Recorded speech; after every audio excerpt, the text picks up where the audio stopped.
শুরুতেই নজর রাখবো গুরুত্বপূর্ণ খবর। উপাচার্য নিয়োগে রাজ্যের পছন্দকেই গুরুত্ব সুপ্রিম কোর্টের। মুখ্যমন্ত্রীর অর্ডার অফ প্রেফারেন্সের ভিত্তিতেই রাজ্যপালের কাছে তালিকা।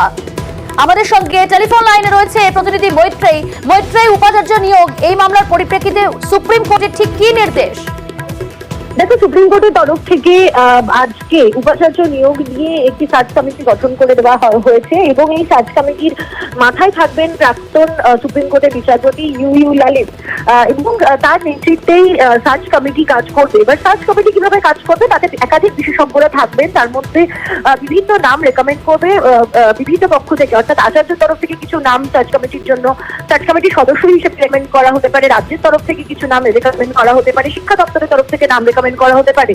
ফাইনালি অন্ততপক্ষে 4 জন বিশেষজ্ঞকে বাছাই করবেন চেয়ারপারসন নিজেই এবং সেই সার্চ কমিটি কাজ শুরু করবে প্রত্যেকটি বিশ্ববিদ্যালয়ের উপাচার্য নিয়োগের জন্য। তারা অ্যালফাবেটিক্যালি প্রথম 3 জনের নাম তারা বাছাই করবেন। প্রত্যেক বিশ্ববিদ্যালয়ের জন্য আলাদা আলাদা তারা সার্চ কমিটি গঠন করতে পারেন, অথবা একসঙ্গে তারা সমস্ত বিশ্ববিদ্যালয়ের জন্য একটি সার্চ কমিটি গঠন করতে পারেন।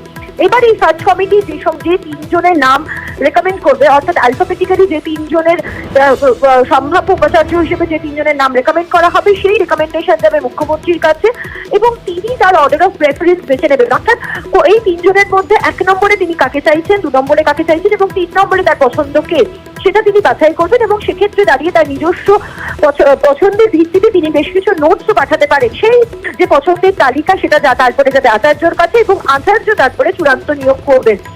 ফলে এক্ষেত্রে দাঁড়িয়ে রাজ্যের পছন্দকেই কিন্তু বেশি গুরুত্ব দেওয়া হলো সুপ্রিম কোর্ট এবং রাজ্যের পছন্দ করা, অর্থাৎ মুখ্যমন্ত্রীর বাছাই করা যে নাম, সেই নামের মধ্যে থেকে আচার্যকে উপাচার্য বাছাই করে নিতে হবে এবং এই গোটা প্রক্রিয়া আগামী 3 মাসের মধ্যে শেষ করতে হবে। তবে একই সঙ্গে যদি কোনো রকমের কোনো প্রশ্ন থাকে বা কোনো আপত্তি থাকে আচার্য বা রাজ্যের তরফ থেকে, তারা সর্বোচ্চ আদালতে দ্বারস্থ হতে পারেন।